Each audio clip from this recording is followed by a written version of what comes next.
जय गुरु जी, शुक्राना गुरु जी, अनंतम शुक्राना गुरु जी। सारी संगत को भी मेरा सुमन आंटी का प्यार भरा जय गुरु जी। संगत जी, आज हम आ गए हैं डे 33 पर और पाठ करेंगे शिव पुराण का। इसमें हम ज्योतिर्लिंगों की महिमा का गुणगान कर रहे हैं। तो शुरू करते हैं हम पाठ, और आप सब भी दर्शन कीजिए शिव पुराण के, और गुरु जी की ब्लेसिंग, गुरु जी ब्लेसिंग कल्याण गीता चैनल के सभी सदस्यों को भरपूर मिले, ऐसी मैं गुरुजी से अरदास करती हूँ। और आप सबसे भी प्रार्थना करती हूँ कि गुरुजी ब्लेसिंग कल्याण गीता चैनल को आपने अगर सब्सक्राइब कर लिया है तो आपका धन्यवाद है, और नहीं किया है तो आप अवश्य कर लीजिए। वीडियो को लाइक कीजिए, शेयर कीजिए, कमेंट में गुरुजी का शुक्राना जरूर कीजिए, क्योंकि उन्हीं के हुक्म से मैं ये पाठ कर रही हूँ और आपके साथ शेयर भी कर रही हूँ। जय गुरु जी।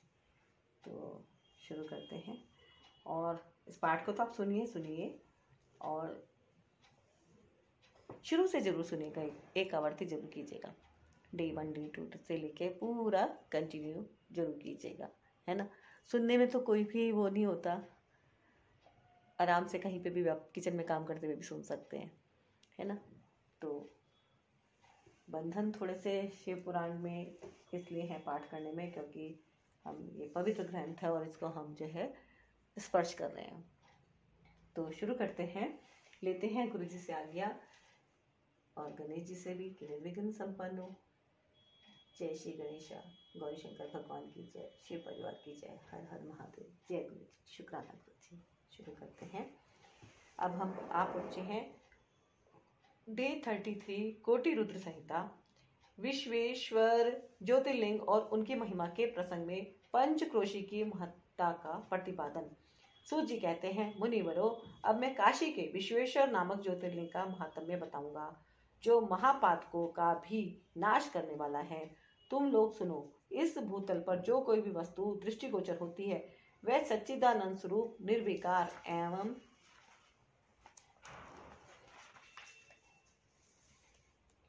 सनातन ब्रह्मरूप है। अपने कैवल्य अद्वैत भाव में ही रमने वाले उन अद्वितीय परमात्मा में कभी एक से दो हो जाने की इच्छा जागृत हुई। फिर वे ही परमात्मा सगुण रूप में प्रकट हो शिव कहलाए। वे शिव ही पुरुष और स्त्री दो रूपों में प्रकट हो गए। उनमें जो पुरुष था उसका शिव नाम हुआ, और जो स्त्री थी उसे शक्ति कहते हैं। उन चिदानंद स्वरूप शिव और शक्ति ने स्वयं अदृष्ट रहकर स्वभाव से ही दो चेतनों प्रकृति और पुरुष की सृष्टि की। मुनिवरों, उन दोनों माता पिताओं को उस समय सामने न देखकर वे दोनों प्रकृति और पुरुष महान संशय में पड़ गए। उस समय निर्गुण परमात्मा से आकाशवाणी प्रकट हुई, तुम दोनों को तपस्या करनी चाहिए, फिर तुमसे परम उत्तम सृष्टि का विस्तार होगा। वे प्रकृति और पुरुष बोले, प्रभु शिव, तपस्या के लिए तो कोई साधन है ही नहीं, फिर हम दोनों इस समय कहाँ स्थित होकर आपकी आगे के अनुसार तप करें।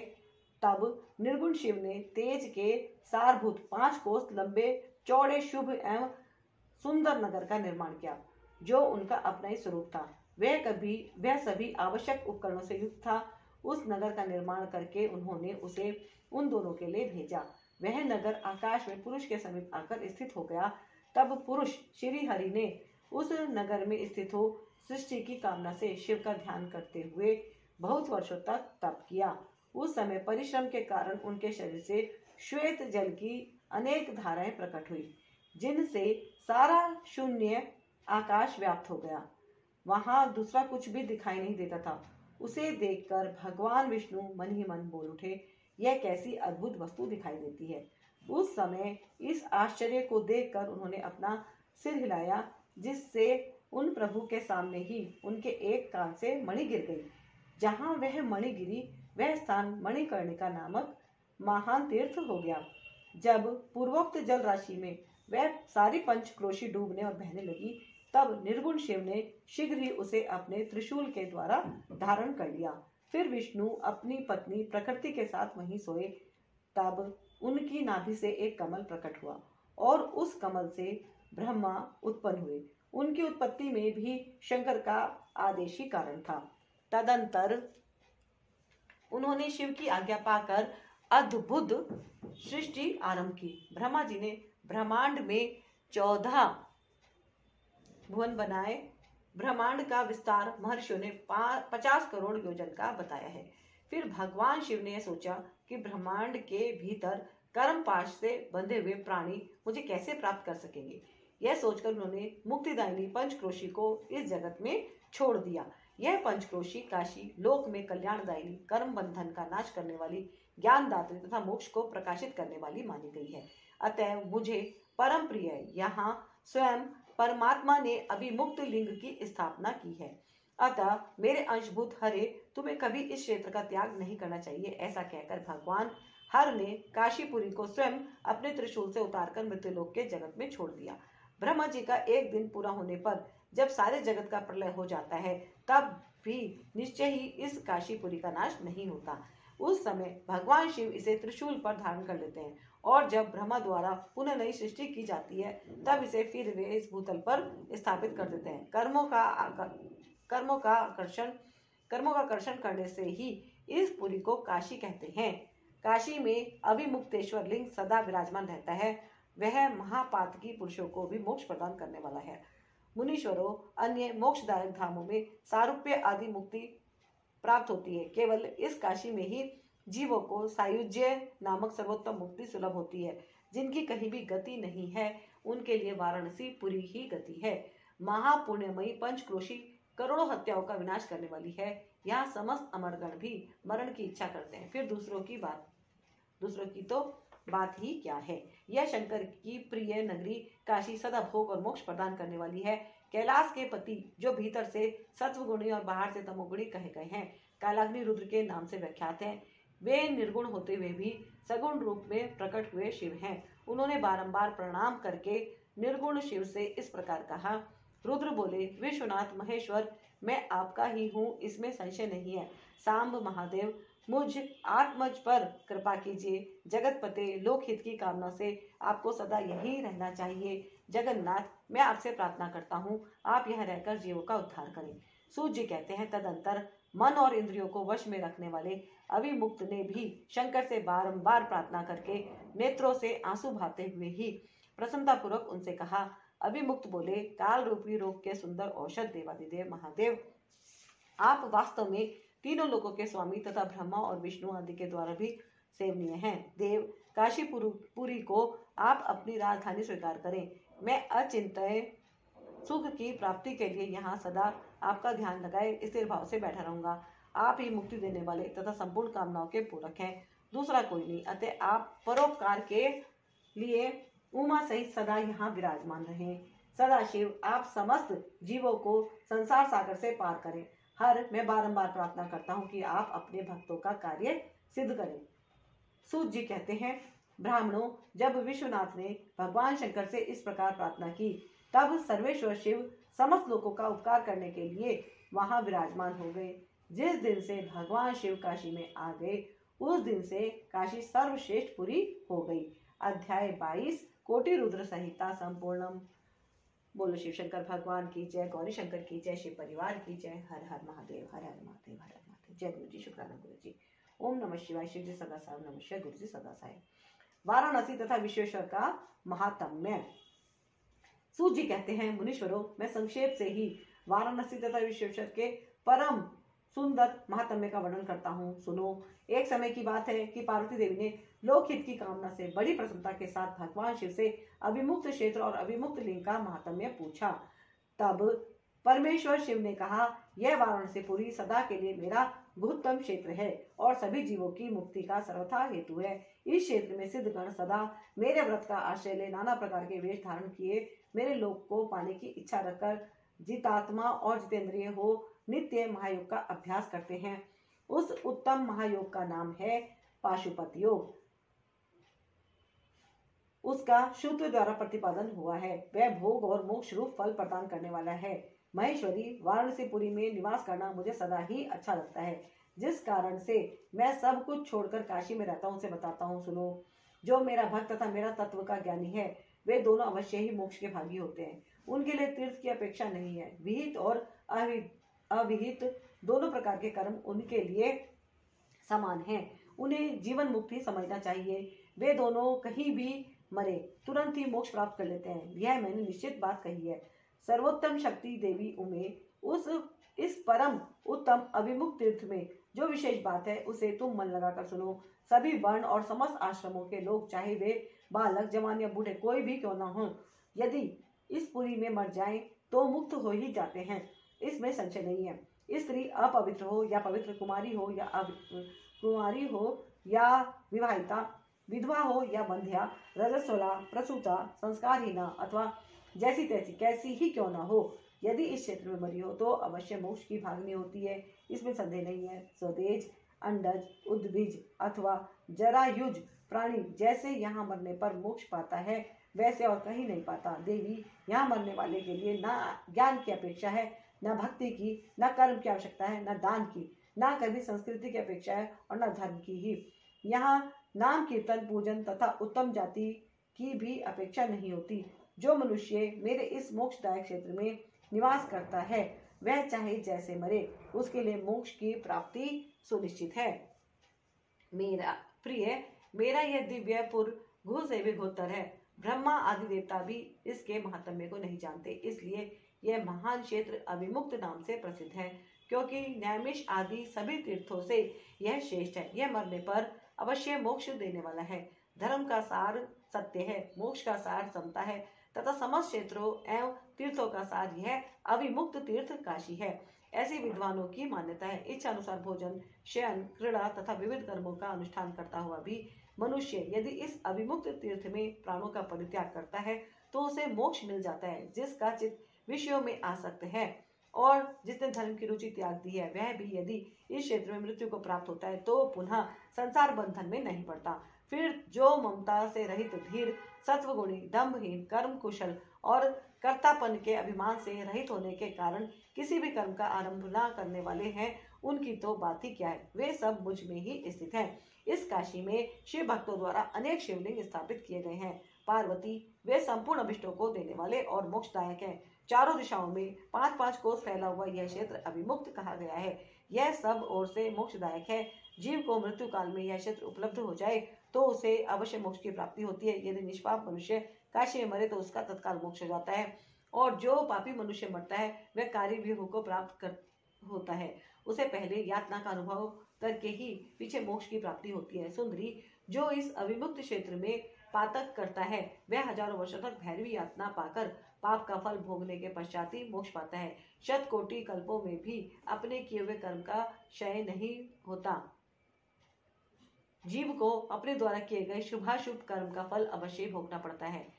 केवल अशुभ कर्म नरक देने वाला होता है, केवल शुभ कर्म स्वर्ग की प्राप्ति कराने वाला होता है, तथा शुभ और अशुभ दोनों कर्मों से मनुष्य योनि की प्राप्ति बताई गई है। अशुभ कर्म की कमी और शुभ कर्म की अधिकता होने पर उत्तम जन्म प्राप्त होता है। अशुभ कर्म की कमी और अशुभ कर्म की अधिकता होने पर यहाँ अधम जन्म की प्राप्ति होती है। पार्वती, जब शुभ और अशुभ दोनों ही कर्मों का क्षय हो जाता है तभी जीव को सच्चा मोक्ष प्राप्त होता है। यदि किसी ने पूर्व जन्म में आदरपूर्वक काशी का दर्शन किया है तभी उसे इस जन्म में काशी में पहुंचकर मृत्यु की प्राप्ति होती है। जो मनुष्य काशी जाकर गंगा में स्नान करता है उसके क्रियमाण और संचित कर्म का नाश हो जाता है, परंतु प्रारब्ध कर्म भोगे बिना नष्ट नहीं होता, यह निश्चित बात है। जिसकी काशी में मुक्ति हो जाती है उसके प्रारब्ध कर्म का भी क्षय हो जाता है। प्रिय, जिसने एक ब्राह्मण को भी काशीवास कराया है वह स्वयं भी काशीवास का अवसर पाकर मोक्ष लाभ करता है। सूत जी कहते हैं, मुनिवरों, इस तरह काशी का तथा विश्वेश्वर लिंग का प्रचुर महात्म्य बताया गया है, जो सप्त पुरुषों को भोग और मोक्ष प्रदान करने वाला है। इसके बाद मैं त्र्यंबक नामक ज्योतिर्लिंग का महात्म्य बताऊंगा, जिसे सुनकर मनुष्य क्षण भर में समस्त पापों से मुक्त हो जाता है। अध्याय 23 कोटि रुद्र संहिता संपूर्ण। शिव शंकर भगवान की जय, गौरी शंकर की जय, शिव परिवार की जय। हर हर महादेव। जय गुरु जी, शुक्राना गुरु जी। त्र्यंबक ज्योतिर्लिंग के प्रसंग में महर्षि गौतम के द्वारा किए गए परोपकार की कथा, उनका तप के प्रभाव से अक्षय जल प्राप्त करके ऋषियों की अनावृष्टि के कष्ट से रक्षा करना, ऋषियों का छल पूर्वक उन्हें गो हत्या में फंसाकर आश्रम से निकालना और शुद्धि का उपाय बताना। सूत जी कहते हैं, मुनिवरों सुनो, मैंने सदगुरु व्यास जी के मुख से जैसी सुनी है उसी रूप में एक पाप नाशक कथा तुम्हें सुना रहा हूँ। पूर्व काल की बात है। गौतम नाम से विख्यात एक श्रेष्ठ ऋषि रहते थे, जिनकी परम धार्मिक पत्नी का नाम अहिल्या था। दक्षिण दिशा में जो ब्रह्मगिरी है, वहीं उन्होंने 10,000 वर्षों तक तपस्या की थी। उत्तम व्रत का पालन करने वाले महर्षियों, एक समय वहां 100 वर्षों तक बड़ा भयानक अवर्षण हो गया। सब लोग महान दुख में पड़ गए। इस भूतल पर कहीं गीला पत्ता भी नहीं दिखाई देता था। फिर जीवों का आधारभूत जल कहाँ से दृष्टिगोचर होता। उस समय मुनि, मनुष्य, पशु, पक्षी और मृग सब वहां से 10 दिशाओं को चले गए। तब गौतम ऋषि ने 6 महीने तक तप करके वरुण को प्रसन्न किया। वरुण ने प्रकट होकर वर मांगने को कहा। ऋषि ने वृष्टि के लिए प्रार्थना की। वरुण ने कहा, देवताओं के विधान के विरुद्ध वृष्टि न करके मैं तुम्हारी इच्छा के अनुसार तुम्हें सदा अक्षय रहने वाला जल देता हूँ। तुम एक गड्ढा तैयार करो। उनके ऐसा कहने पर गौतम ने एक हाथ गहरा गड्ढा खोदा और वरुण ने उसे दिव्य जल के द्वारा भर दिया तथा परोपकार से सुशोभित होने वाले मुनिश्रेष्ठ गौतम से कहा, महामुने, कभी क्षीण न होने वाला यह जल तुम्हारे लिए तीर्थ रूप होगा और पृथ्वी पर तुम्हारे ही नाम से इसकी ख्याति होगी। यहाँ किए हुए दान, होम, तप, देव पूजन तथा पितरों का श्राद्ध सभी अक्षय होंगे। ऐसा कहकर उन महर्षि से प्रशंसित हो वरुण देव अंतर्ध्यान हो गए। उस जल के द्वारा दूसरों का उपकार करके महर्षि गौतम को भी बड़ा सुख मिला। महात्मा पुरुष का आश्रय मनुष्यों के लिए महत्व की ही प्राप्ति कराने वाला होता है। महान पुरुष ही महात्मा के उस स्वरूप को देखते और समझते हैं, दूसरे अधम मनुष्य नहीं। मनुष्य जैसे पुरुष का सेवन करता है, वैसा ही फल पाता है। महान पुरुष की सेवा से महत्ता मिलती है और शूद्र की सेवा से शुद्धता। उत्तम पुरुषों का यह स्वभाव है, ये है कि वे दूसरों के दुख को नहीं सहन कर पाते, अपने को दुख प्राप्त हो जाए इसे भी स्वीकार कर लेते हैं, किंतु दूसरों के दुख का निवारण ही करते हैं। दयालु, अभिमान शून्य, उपकारी और जितेंद्रिय, ये पुण्य के 4 खंभे हैं जिनके आधार पर यह पृथ्वी टिकी हुई है। तदंतर गौतम जी वहां उस परम दुर्लभ जल को पाकर विधि पूर्वक नित्य नैमित्तिक कर्म करने लगे। उन मुनीश्वर ने वहां नित्य होम की सिद्धि के लिए धान, जौ और अनेक प्रकार के निवार बोआ दिए। तरह तरह के धान्य, भांति भांति के वृक्ष और अनेक प्रकार के फल फूल वहां लहलहा उठे। यह समाचार सुनकर वहां दूसरे सहस्त्रों ऋषि मुनि, पशु पक्षी तथा बहुसंख्यक जीव जाकर रहने लगे। वह वन इस भूमंडल में बड़ा सुंदर हो गया। उस अक्षय जल के संयोग से अनावृष्टि वहां के लिए दुखदायिनी नहीं रह गई। उस वन में अनेक शुभ कर्म परायण ऋषि अपने शिष्य, भार्या और पुत्र आदि के साथ वास करने लगे। उन्होंने कालक्षेप करने के लिए वहां धान बोआ दिए। गौतम जी के प्रभाव से उस वन में सब और आनंद छा गया। एक बार वहां गौतम के आश्रम में जाकर बसे हुए ब्राह्मणों की स्त्रियां जल के प्रसंग को लेकर अहिल्या पर नाराज हो गई। उन्होंने अपने पतियों को उकसाया। उन लोगों ने गौतम का अनिष्ट करने के लिए गणेश जी की आराधना की। भक्त पराधीन गणेश जी ने प्रकट होकर वर मांगने के लिए कहा। तब ये बोले, भगवान, यदि आप हमें वर देना चाहते हैं तो ऐसा कोई उपाय कीजिए जिससे समस्त ऋषि डांट फटकार कर गौतम को आश्रम से बाहर निकाल दें। गणेश जी ने कहा, ऋषियों, तुम सब लोग सुनो। इस समय तुम उचित कार्य नहीं कर रहे हो। बिना किसी अपराध के उन पर क्रोध करने के कारण तुम्हारी हानि ही होगी। जिन्होंने पहले उपकार किया हो, उन्हें यदि दुख दिया जाए तो वह अपने लिए हितकारक नहीं होता। जब उपकारी को दुख दिया जाता है तब उससे इस जगत में अपना ही नाश होता है। ऐसी तपस्या करके उत्तम फल की सिद्धि की जाती है। स्वयं ही शुभ फल का परित्याग करके अहितकारक फल को नहीं ग्रहण किया जाता। ब्रह्मा जी ने जो यह कहा कि असाधु कभी साधुता को और साधु कभी असाधुता को नहीं ग्रहण करता, यह बात निश्चय ही ठीक जान पड़ती है। पहले उपवास के कारण जब तुम लोगों को दुख भोगना पड़ा था, तब महर्षि गौतम ने जल की व्यवस्था करके तुम्हें सुख दिया, परंतु इस समय तुम सब लोग उन्हें दुख दे रहे हो। संसार में ऐसा कार्य करना कदापि उचित नहीं। इस बात पर तुम सब लोग सर्वथा विचार कर लो। स्त्रियों की शक्ति से मोहित हुए तुम लोग यदि मेरी बात नहीं मानोगे तो तुम्हारा यह बर्ताव गौतम के लिए अत्यंत हितकारक ही होगा, इसमें संशय नहीं है। ये मुनिश्रेष्ठ गौतम तुम्हें पुनः निश्चय ही सुख देंगे, अतः उनके साथ छल करना कदापि उचित नहीं। इसलिए तुम लोग कोई दूसरा वर मांगो। सूत जी कहते हैं, ब्राह्मणों, महात्मा गणेश ने महर्षियों से जो यह बात कही वह यद्यपि उनके लिए हितकार थी तो भी उन्होंने इसे नहीं स्वीकार किया तब भक्तों के अधीन होने के कारण उन शिव कुमार ने कहा, तुम लोगों ने जिस वस्तु के लिए प्रार्थना की है उसे मैं अवश्य करूंगा, पीछे जो होनहार होगी वह होकर ही रहेगी। ऐसा कहकर वे अंतर्ध्यान हो गए। मुनीश्वरों, उसके बाद उन दुष्ट ऋषियों के प्रभाव से तथा उन्हें प्राप्त हुए वर के कारण जो घटना घटित हुई उसे सुनो।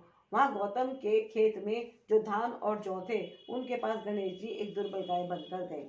दिए हुए वर के कारण वह गौ कांपती हुई वहां जाकर धान और जौ चढ़ने लगी। इसी समय दयावश गौतम जी वहां आ गए।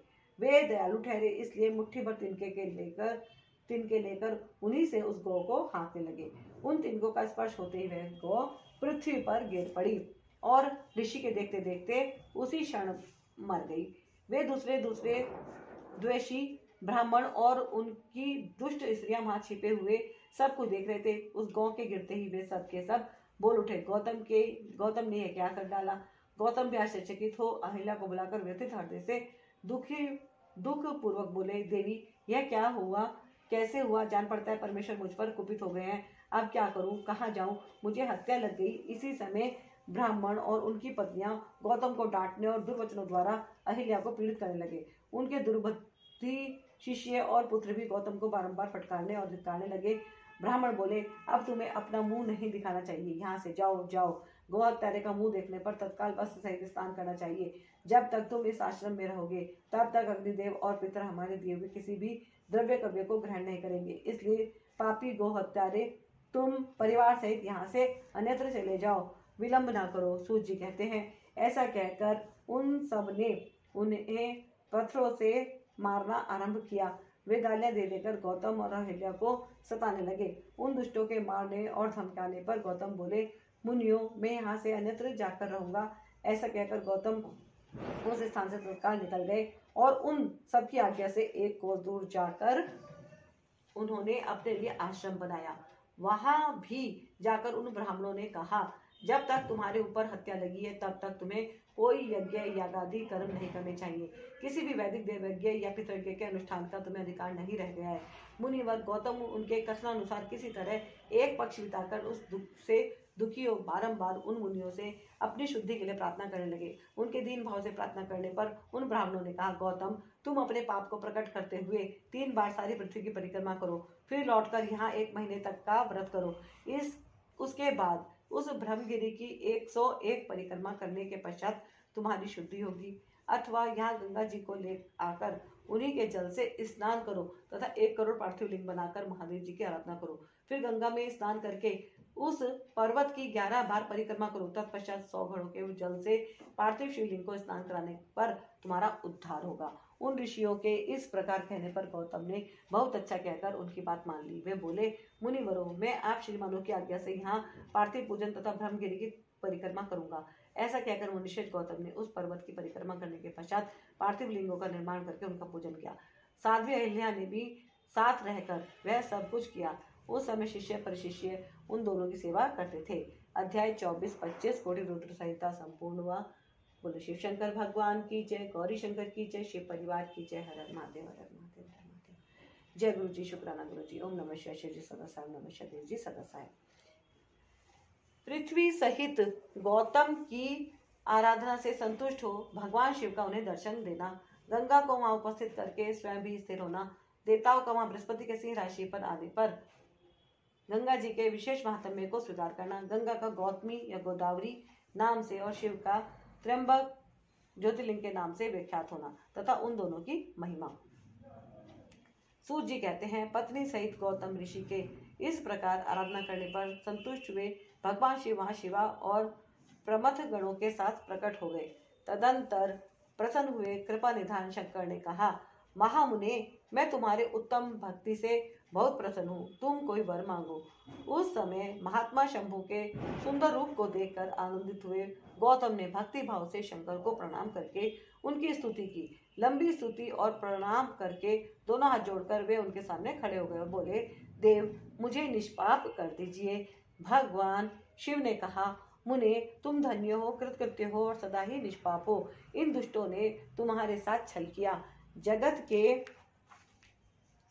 लोग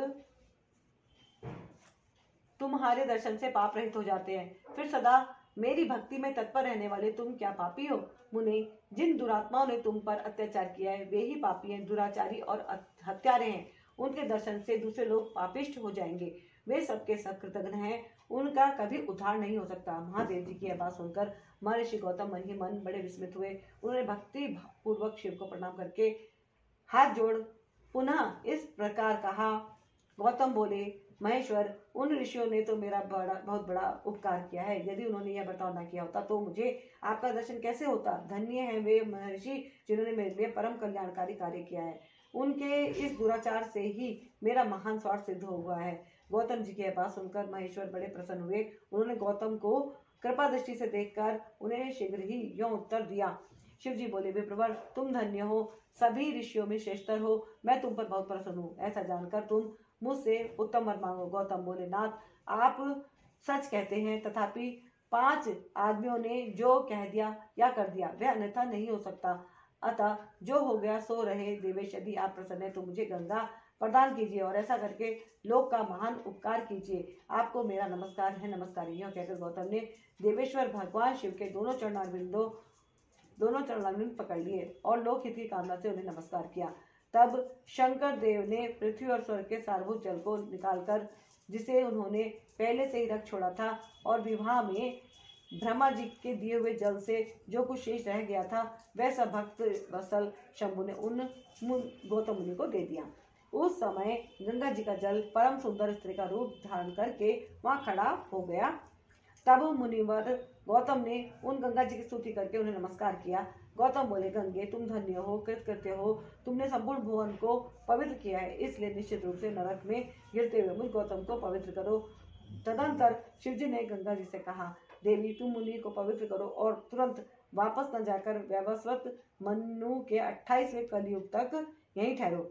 गंगा ने कहा, महेश्वर, यदि मेरा महात्म्य सब नदियों से अधिक हो और अंबिका तथा गणों के साथ आप भी यहाँ रहें, तभी मैं इस धरातल पर रहूंगी। गंगा जी की यह बात सुनकर भगवान शिव बोले, गंगे, तुम धन्य हो, मेरी बात सुनो। मैं तुमसे अलग नहीं हूँ, तथापि मैं तुम्हारे कथनानुसार यहाँ स्थित रहूंगा। तुम भी स्थित हो जाओ।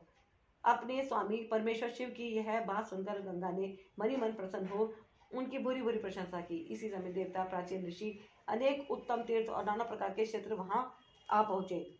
उन सब ने बड़े आदर से जय जयकार करते हुए गौतम, गंगा तथा गिरिशाई शिव का पूजन किया। तदंतर उन सब देवताओं ने मस्तक झुका हाथ जोड़कर उन सब की प्रसन्नतापूर्वक स्तुति की। उस समय प्रसन्न हुई गंगा और गिरीश ने उनसे कहा, शेष देवताओं, वर मांगो। तुम्हारा प्रिय करने की इच्छा से वह वर हम तुम्हें देंगे। देवता बोले, देवेश्वर, यदि आप संतुष्ट हैं और सरिताओं में श्रेष्ठ गंगे, यदि आप भी प्रसन्न हैं, तो हमारा तथा मनुष्यों का प्रिय करने के लिए आप लोग कृपापूर्वक यहाँ निवास करें। गंगा बोली, देवताओं, फिर तो सबका प्रिय करने के लिए आप लोग स्वयं ही यहाँ क्यों नहीं रहते? मैं तो गौतम जी के पाप का प्रक्षालन करके जैसे आई हूँ उसी तरह लौट जाऊंगी। आपके समाज में यहाँ मेरी कोई विशेषता समझी जाती है, इस बात का पता कैसे लगे? यदि आप यहाँ मेरी विशेषता सिद्ध कर सके तो मैं अवश्य यहीं रहूंगी, इसमें संशय नहीं। सब देवताओं ने कहा, सरिताओं में श्रेष्ठ गंगे, सबके परम सुहृद बृहस्पति जी जब जब सिंह राशि पर स्थित होंगे तब तब हम सब लोग यहाँ आया करेंगे, इसमें संशय नहीं है। 11 वर्षों तक लोगों का जो पातक यहाँ प्रक्षालित होगा, उससे मलिन हो जाने पर हम उसी पाप राशि को धोने के लिए आदरपूर्वक तुम्हारे पास आएंगे। हमने यह सर्वथा सच्ची बात कही है। हर सरिद्रे महादेवी, अतः तुमको और भगवान शंकर को समस्त लोगों पर अनुग्रह कर तथा हमारा प्रिय करने के लिए यहाँ नित्य निवास करना चाहिए। गुरु, जब जब सिंह राशि पर रहेंगे तभी तक हम यहाँ निवास करेंगे। उस समय तुम्हारे जल में त्रिकाल स्नान और भगवान शंकर का दर्शन करके हम शुद्ध होंगे, फिर तुम्हारी आज्ञा लेकर अपने स्थान को लौटेंगे। सूत जी कहते हैं, इस प्रकार उन देवताओं तथा महर्षि गौतम के प्रार्थना करने पर भगवान शंकर और सरिताओं में श्रेष्ठ गंगा दोनों वहां स्थित हो गए। वहां की गंगा गौतमी गोदावरी नाम से व्याख्यात हुई और भगवान शिव का ज्योतिर्मय लिंग त्र्यंबक कहलाया। यह ज्योतिर्लिंग महान पातकों का नाश करने वाला है। उसी दिन से लेकर जब जब बृहस्पति सिंह राशि में स्थित होते हैं तब तब सब तीर्थ क्षेत्र, देवता, पुष्कर आदि सरोवर, गंगा आदि नदियां तथा श्री विष्णु आदि देवगण अवश्य ही गौतमी के तट पर पधारते हैं और वास करते हैं। वे सब जब तक गौतमी के किनारे रहते हैं तब तक अपने स्थान पर उनका कोई फल नहीं होता। जब वे अपने प्रदेश में लौट जाते हैं तभी वहां इनके सेवन का फल मिलता है। यह त्र्यंबक नाम से प्रसिद्ध ज्योतिर्लिंग गौतमी के तट पर स्थित है और बड़े बड़े पातकों का नाश करने वाला है। जो भक्ति भाव से इस त्र्यंबक लिंग का दर्शन, पूजन, सत्वन एवं वंदन करता है वह समस्त पापों से मुक्त हो जाता है। गौतम के द्वारा पूजित त्र्यंबक नामक ज्योतिर्लिंग इस लोक में समस्त अभिष्टों को देने वाला तथा परलोक में उत्तम मोक्ष प्रदान करने वाला है।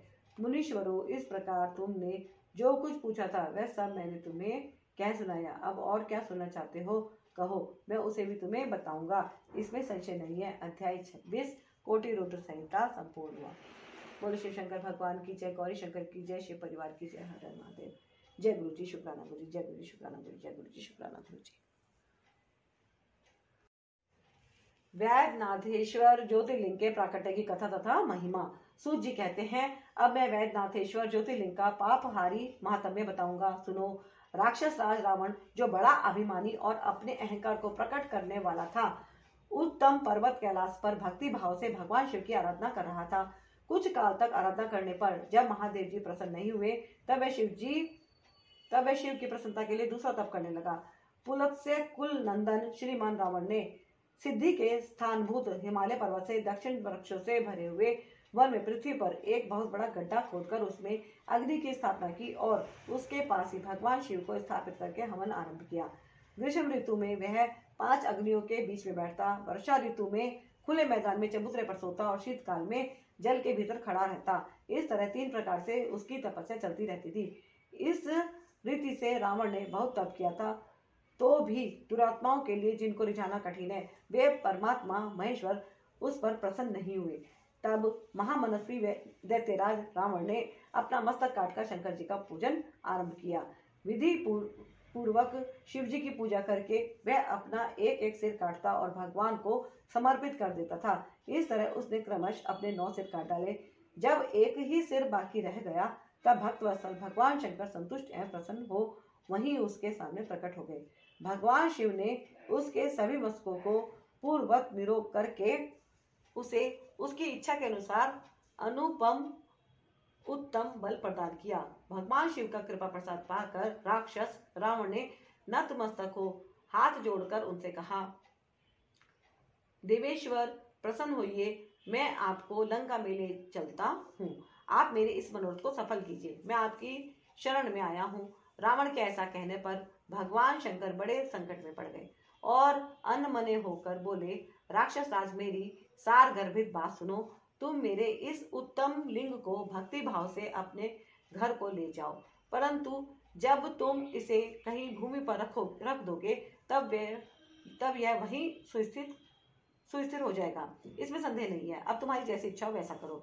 सूत जी कहते हैं, ब्राह्मणों, भगवान शंकर के ऐसा कहने पर राक्षस रावण बहुत अच्छा कहकर शिवलिंग साथ लेकर अपने घर की ओर चला, परंतु मार्ग में भगवान शिव की माया से उसे मूत्रोत्सर्ग की इच्छा हुई। पुलत्स्य नंदन रावण सामर्थ्यशाली होने पर भी मूत्र के वेग को रोक ना सका। इसी समय वहां आसपास एक ग्वाले को देखकर उसने प्रार्थना पूर्वक वह शिवलिंग उसके हाथ में थमा दिया और स्वयं मूत्र त्याग के लिए बैठ गया। एक मुहूर्त बीतते बीतते वह ग्वाला उस शिवलिंग के भार से अत्यंत पीड़ित हो व्याकुल हो गया। तब उसने उसे पृथ्वी पर रख दिया। फिर तो वह हीरकमय शिवलिंग वहीं स्थित हो गया। वह दर्शन करने मात्र से संपूर्ण अभिष्टों को देने वाला और पाप राशि को हर लेने वाला है। मुने, वही शिवलिंग तीनों लोकों में वैद्यनाथेश्वर के नाम से प्रसिद्ध हुआ, जो सत्पुरुषों को भोग और मोक्ष देने वाला है। यह द्वितीय उत्तम और श्रेष्ठ ज्योतिर्लिंग दर्शन और पूजन से भी समस्त पापों को हर लेता है और मोक्ष की प्राप्ति कराता है। यह वह शिवलिंग जब संपूर्ण लोगों के हित में लिए वहीं स्थित हो गया, तब रावण भगवान शिव का परम उत्तम वर पाकर अपने घर को चला गया। वहां जाकर उस महान असुर ने बड़े हर्ष के साथ अपनी प्रिया मंदोदरी को सारी बातें कह सुनाई। इंद्र आदि संपूर्ण देवताओं और निर्मल मुनियों ने जब यह समाचार सुना तब वे परस्पर सलाह करके वहां आए। उन सब का मन भगवान शिव में लगा हुआ था। उन सब देवताओं ने उस समय वहां बड़ी प्रसन्नता के साथ शिव का विशेष पूजन किया। वहां भगवान शंकर का प्रत्यक्ष दर्शन करके देवताओं ने उस शिवलिंग की विधिवत स्थापना की और उसका वैद्यनाथ नाम रखकर उसकी वंदना और सत्वन करके वे स्वर्ग लोक को चले गए। ऋषियों ने पूछा, सूत जी, जब वह शिवलिंग वहां स्थित हो गया तब रावण अपने घर को चला गया, तब वहां कौन सी घटना घटित हुई, यह बताइए।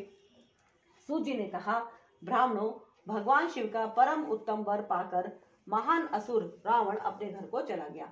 वहां उसने अपनी प्रिया से सब बातें कही और वह अत्यंत आनंद का अनुभव करने लगा। इधर इस समाचार को सुनकर देवता घबरा गए कि पता नहीं यह देवद्रोही महादुष्ट रावण भगवान शिव के वरदान से बल पाकर क्या करेगा। उन्होंने नारद जी को भेजा। नारद जी ने जाकर रावण से कहा, तुम कैलाश पर्वत को उठाओ, तब पता लगेगा कि शिव जी का दिया हुआ वरदान कहाँ तक सफल हुआ है। रावण को यह बात जच गई। उसने जाकर कैलाश को उखाड़ लिया।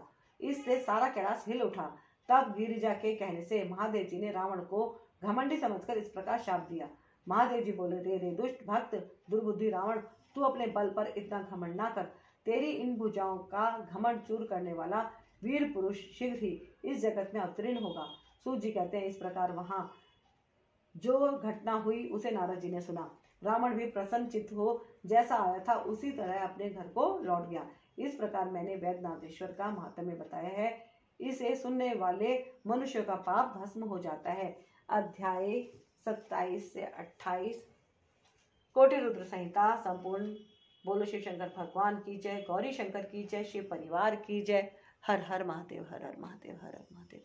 जय गुरु जी, शुक्राना गुरु जी, जय गुरु जी, शुक्राना गुरु जी, जय गुरु जी, शुक्राना गुरु जी। ओम नमः शिवाय। शिव जी सदा साई नमः शिवाय। गुरु जी सदा साई। नागेश्वर नामक ज्योतिर्लिंग का प्रादुर्भाव और उसकी महिमा। सूत जी कहते हैं, ब्राह्मणों, अब मैं परमात्मा शिव के नागेश नामक परम उत्तम ज्योतिर्लिंग के आविर्भाव का प्रसंग सुनाऊंगा। दारुका नाम से प्रसिद्ध कोई राक्षसी थी जो पार्वती के वरदान से सदा घमंड में भरी रहती थी। अत्यंत बलवान राक्षस दारुक उसका पति था। उसने बहुत से राक्षसों को साथ लेकर वहां सत्पुरुषों का संहार मचा रखा था। वह लोगों के यज्ञों और धर्म का नाश करता फिरता था। पश्चिम समुद्र के तट पर उसका एक वन था जो संपूर्ण समृद्धियों से भरा रहता था। उस वन का विस्तार सब ओर से 16 योजन था। दारुक का अपने विलास के लिए जहां जाती थी वहीं भूमि, वृक्ष तथा अन्य सब उपकरणों से युक्त वह वन भी चला जाता था। देवी पार्वती ने उस वन की देखरेख का भार दारुका को सौंप दिया था। दारुका अपने पति के साथ इच्छा अनुसार उसमें विचरण करती थी। राक्षस दारुक अपनी पत्नी दारुका के साथ वहां रहकर सबको भय देता था। इससे पीड़ित हुए प्रजा ने महर्षि और्व की शरण में जाकर उनको अपना दुख सुनाया और उन्हें शरणागतों की रक्षा के लिए राक्षसों को यह शाप दे दिया कि ये राक्षस यदि पृथ्वी पर प्राणियों की हिंसा या यज्ञों का विध्वंस करेंगे तो उसी समय अपने प्राणों से हाथ धो बैठेंगे। देवताओं ने जब यह बात सुनी तब उन्होंने दुराचारी राक्षसों पर चढ़ाई कर दी। राक्षस घबराए। यदि वे लड़ाई में देवताओं को मारते तो मुनि के शाप से स्वयं ही मर जाते और यदि नहीं मारते तो पराजित होकर भूखों मर जाते हैं।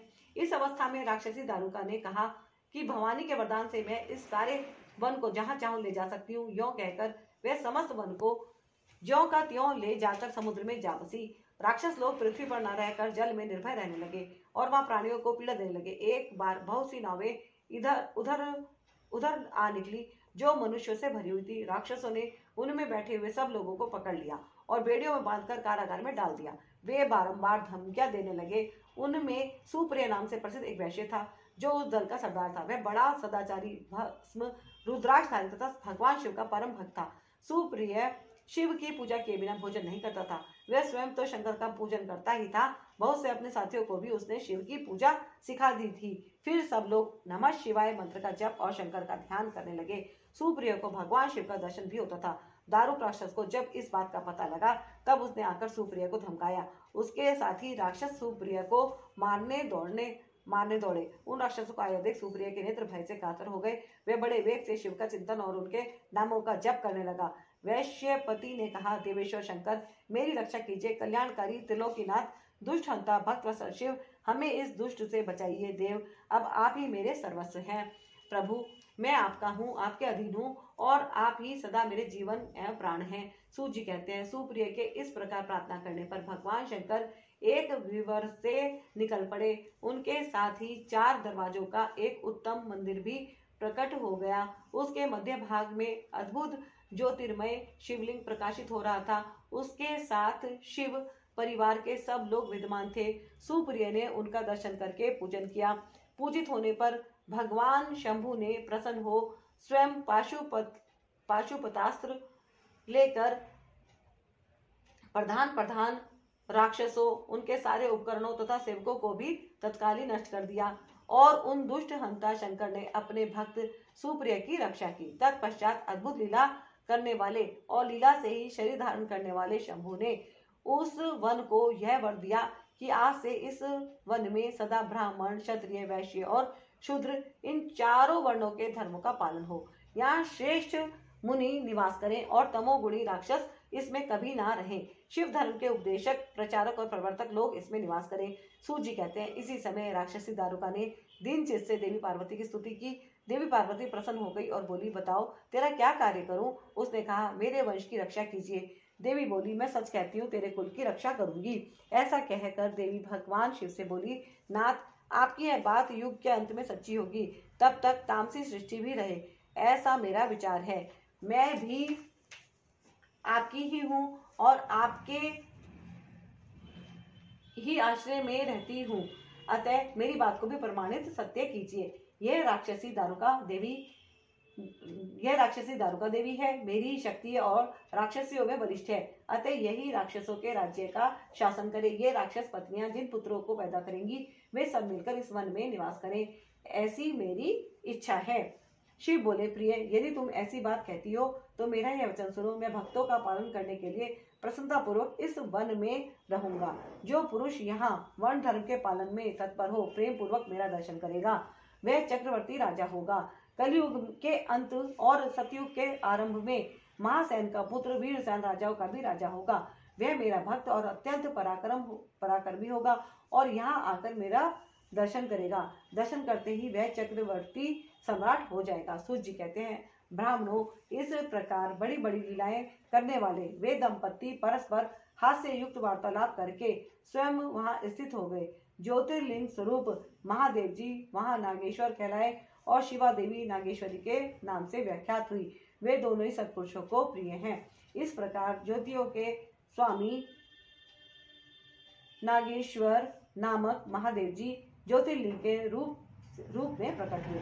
वे तीनों लोगों की संपूर्ण कामनाओं को सदा पूर्ण करने वाले हैं। जो प्रतिदिन आदरपूर्वक नागेश्वर के प्रादुर्भाव का यह प्रसंग सुनता है, वह बुद्धिमान मानव महापातकों का नाश करने वाले संपूर्ण मनोरथों को प्राप्त कर लेता है। अध्याय 29-30 कोटि रुद्र संहिता संपूर्ण। शिव शंकर भगवान की जय, गौरी शंकर की जय, शिव परिवार की जय। हर हर महादेव, हर हर महादेव, हर हर महादेव। जय गुरु जी, शुक्राना गुरु जी, ओम नमः शिवाय। शिव जी सदा साहेब, गुरु जी सदा साहेब।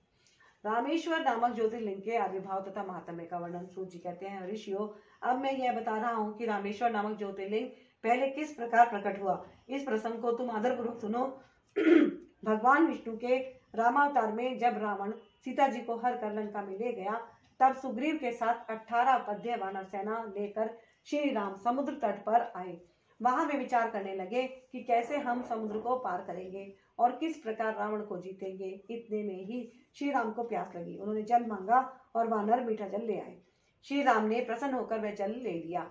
तब तक उन्हें स्मरण हुआ कि मैंने अपने स्वामी भगवान शंकर का दर्शन तो किया ही नहीं है, फिर यह जल कैसे ग्रहण कर सकता हूँ। ऐसा कहकर उन्होंने उस जल को नहीं पिया। जल रख देने के पश्चात रघुनंदन ने पार्थिव पूजन किया। आह्वान आदि 16 उपचारों को प्रस्तुत करके विधि पूर्वक बड़े प्रेम से शंकर जी की अर्चना की।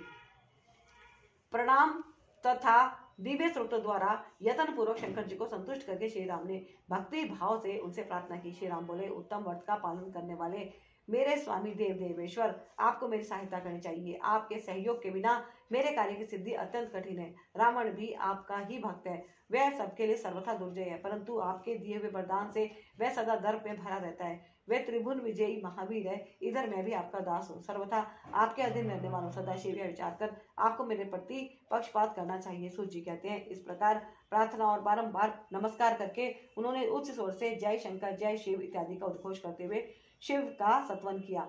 फिर उनके मंत्र के जप और ध्यान में तत्पर हो गए। तत्पश्चात पुनः पूजन करके वे स्वामी के आगे नाचने लगे। उस समय उनका हृदय प्रेम से द्रवित हो रहा था। फिर उन्होंने शिव के संतोष के लिए गाल बजाकर अव्यक्त शब्द किया। उस समय भगवान शंकर उन पर बहुत प्रसन्न हुए और वे ज्योतिर्मय महेश्वर वामांग भूता पार्वती तथा पार्षद गणों के साथ शास्त्रोक्त निर्मल रूप धारण करके तत्काल वहां प्रकट हो गए। श्री राम की भक्ति से संतुष्ट होकर महेश्वर ने उनसे कहा, श्री राम तुम्हारा कल्याण हो, वर मांगो। उस समय उनका रूप देखकर वहां उपस्थित हुए सब लोग पवित्र हो गए। शिव धर्म परायणा श्री रामचंद्र जी ने स्वयं उनका पूजन किया। फिर भांति भांति की स्तुति और प्रणाम करके उन्होंने भगवान शिव से लंका में रावण के साथ होने वाले युद्ध में अपने लिए विजय की प्रार्थना की।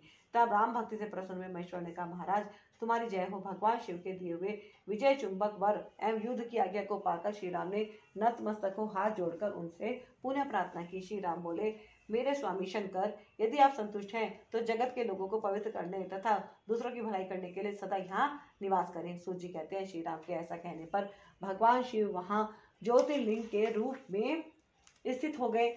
तीनों लोकों में रामेश्वर के नाम से उनकी प्रसिद्धि हुई। उनके प्रभाव से ही अपार समुद्र को अनायास पार करके श्री राम ने रावण आदि राक्षसों का शीघ्र संहार किया और अपनी प्रिया सीता को प्राप्त कर लिया। तब से इस भूतल पर रामेश्वर की अद्भुत महिमा का प्रसार हुआ। भगवान रामेश्वर सदा भोग और मोक्ष देने वाले तथा भक्तों की इच्छा पूर्ण करने वाले हैं। जो दिव्य गंगा जल से रामेश्वर शिव को भक्तिपूर्वक स्नान कराता है वह जीवन मुक्त ही है। इस संसार में देव दुर्लभ समस्त भोगों का उपभोग करके अंत में उत्तम ज्ञान पाकर वह निश्चय ही कैवल्य मोक्ष को प्राप्त कर लेता है। इस प्रकार मैंने तुम लोगों से भगवान शिव के रामेश्वर नामक दिव्य ज्योतिर्लिंग का वर्णन किया, जो अपनी महिमा सुनने वालों के समस्त पापों का अपहरण करने वाला है। अध्याय 31 कोटि रुद्र संहिता संपूर्ण।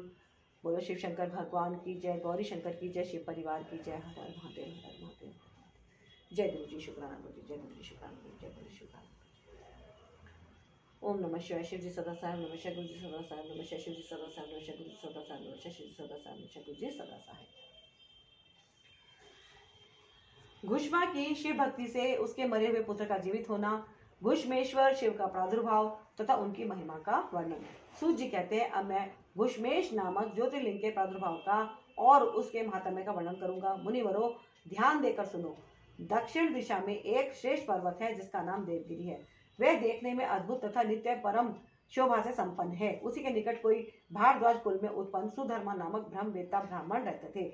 उनकी प्रिय पत्नी का नाम सुदेहा था। वह सदा शिव धर्म के पालन में तत्पर रहती थी, घर के काम काज में कुशल थी और सदा पति की सेवा में लगी रहती थी। द्विज श्रेष्ठ सुधर्मा भी देवताओं और अतिथियों के पूजक थे। वे वेद वर्तित मार्ग पर चलते और नित्य अग्निहोत्र किया करते थे। तीनों काल की संध्या करने से उनकी कांति सूर्य के समान उदित थी। वे वेद शास्त्र के मर्मज्ञ थे और शिष्यों को पढ़ाया करते थे। धनवान होने के साथ ही बड़े दाता थे। सौजन्य आदि सद्गुणों के भाजन थे। शिव संबंधी पूजन आदि कार्य में ही सदा लगे रहते थे। वे स्वयं तो शिव भक्त थे ही, शिव भक्तों से बड़ा प्रेम रखते थे। शिव भक्तों को भी वे बहुत प्रिय थे। यह सब कुछ होने पर भी उनके पुत्र नहीं था। इससे ब्राह्मण को तो दुख नहीं होता था, परंतु उनकी पत्नी बहुत दुखी रहती थी। पड़ोसी और दूसरे लोग भी उसे ताना मारा करते थे। वह पति से बार बार पुत्र के लिए प्रार्थना करती थी। पति उसको ज्ञानोपदेश देकर समझाते थे, परंतु उसका मन नहीं मानता था। अंततोगत्वा ब्राह्मण ने कुछ उपाय भी किया, परंतु वह सफल नहीं हुआ। तब ब्राह्मणी ने अत्यंत दुखी हो बहुत हट करके अपनी बहन घुष्मा से पति का दूसरा विवाह करा दिया। विवाह से पहले सुधर्मा ने उसको समझाया कि इस समय तो तुम बहन से प्यार कर रही हो, परंतु जब इसके पुत्र हो जाएगा तब इससे स्पर्धा करने लगोगी। उसने वचन दिया कि मैं बहन से कभी ढहाल नहीं करूंगी। विवाह हो जाने पर घुष्मा दासी की भांति बड़ी बहन की सेवा करने लगी। सुदेहा अभी उसे बहुत प्यार करती थी। घुष्मा अपनी शिव भक्ता बहन की आज्ञा से नित्य 101 पार्थिव शिवलिंग बनाकर विधि पूर्वक पूजा करने लगी। पूजा करके वह निकटवर्ती तालाब में उनका विसर्जन कर देती थी। शंकर जी की कृपा से उसके एक सुंदर सौभाग्यवान और सद्गुण संपन्न पुत्र हुआ। घुष्मा का कुछ मान बढ़ा। इससे सुदेहा के मन में ढा पैदा हो गई। समय पर उस पुत्र का विवाह हुआ। पुत्र वधू घर में आ गई। अब तो वह और भी जलने लगी। उसकी बुद्धि भ्रष्ट हो गई और एक दिन उसने रात में सोते हुए पुत्र को छुरे से उसके शरीर के टुकड़े टुकड़े करके मार डाला और कटे हुए अंगों को उसी तालाब में ले जाकर डाल दिया जहाँ घुष्मा प्रतिदिन पार्थिव लिंगों का विसर्जन करती थी। पुत्र के अंगों को उस तालाब में फेंककर वह लौट आई और घर में सुखपूर्वक सो गई। घुष्मा सवेरे उठकर प्रतिदिन का पूजन आदि काम करने लगी। शेष ब्राह्मण सुधर्मा स्वयं भी नित्य कर्म में लग गए। इसी समय उनकी ज्येष्ठ पत्नी सुधेया भी उठी और बड़े आनंद से घर के कामकाज करने लगी, क्योंकि उसके हृदय में पहले जो ईर्ष्या की आग चलती थी वह अब बुझ गई थी। प्रातःकाल जब बहू ने उठकर पति की शैया को देखा तो वह खून से भीगी दिखाई दी और उस पर शरीर के कुछ टुकड़े दृष्टिगोचर हुए। इससे उसको बड़ा दुख हुआ। उसने सास घुष्मा के पास जाकर निवेदन किया, उत्तम व्रत का पालन करने वाली आर्य, आपके पुत्र कहाँ गए? उनकी शैया रक्त से भीगी हुई है और उस पर शरीर के कुछ टुकड़े दिखाई देते हैं। हाय, मैं मारी गई, किसने यह दुष्ट कर्म किया है? ऐसा कहकर वह बेटे की प्रिय पत्नी भांति भांति से करुण विलाप करती हुई रोने लगी। सुधर्मा की बड़ी पत्नी सुधेया भी उस समय हाय मैं मारी गई ऐसा कहकर दुख में डूब गई। उसने ऊपर से तो दुख किया, किंतु मन ही मन वह हर्ष से भरी हुई थी। घुष्मा भी उस समय उस वधू के दुख को सुनकर अपने नित्य पार्थिव पूजन के व्रत से विचलित नहीं हुई। उसका मन बेटे को देखने के लिए तनिक भी उत्सुक नहीं हुआ। उसके पति की भी ऐसी ही अवस्था थी। जब तक नित्य नियम पूरा नहीं हुआ तब तक उन्हें दूसरी किसी बात की चिंता नहीं हुई। दोपहर को पूजन समाप्त होने पर घुष्मा ने अपने पुत्र की भयंकर शैया पर दृष्टिपात किया, तथापि उसने वन में किंचित मात्र भी दुख नहीं किया। वह सोचने लगी, जिन्होंने यह बेटा दिया था वे ही इसकी रक्षा करेंगे। वे भक्त प्रिय कहलाते हैं, काल के भी काल है और सत्पुरुषों के आश्रय हैं। एकमात्र वे प्रभु सर्वेश्वर शंभु ही हमारे रक्षक हैं। वे माला गूंथने वाले पुरुष की भांति जिनको जोड़ते हैं उनको अलग भी करते हैं। अतः अब मेरे चिंता करने से क्या होगा? इस तत्व का विचार करके उसने शिव के भरोसे धैर्य धारण किया और उस समय दुख का अनुभव नहीं किया। वह पूर्वक पार्थिव शिवलिंगों को लेकर स्वास्थ्य चित्त से शिव के नामों का उच्चारण करती हुई इस तालाब के किनारे गई। उन पार्थिव लिंगों को तालाब में डालकर जब वह लौटने लगी तो उसे अपना पुत्र उसी तालाब के किनारे खड़ा दिखाई दिया।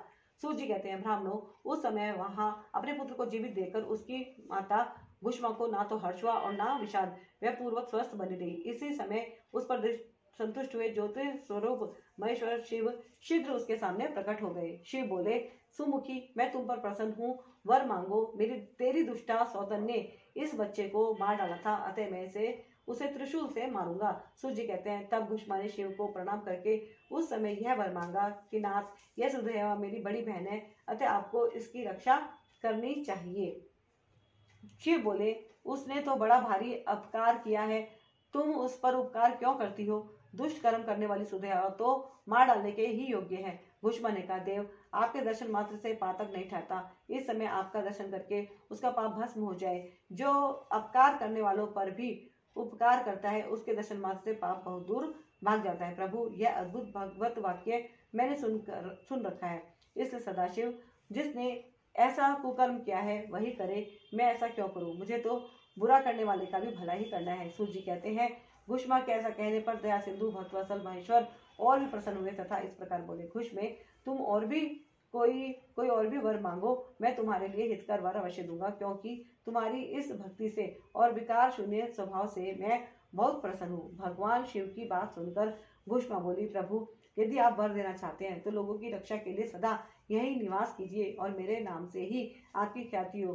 तब महेश्वर शिव ने अत्यंत प्रसन्न होकर कहा, मैं तुम्हारे ही नाम से घुष्मेश्वर कहलाता हुआ सदा यहाँ निवास करूंगा और सबके लिए सुखदायक होऊंगा। मेरा शुभ ज्योतिर्लिंग घुष्मेश नाम से प्रसिद्ध हो, यह सरोवर शिवलिंग का आलय हो जाए और इसलिए इसकी तीनों लोकों में शिवालय नाम से प्रसिद्धि हो। यह सरोवर सदा दर्शन मात्र से संपूर्ण अभिष्टों का देने वाला हो।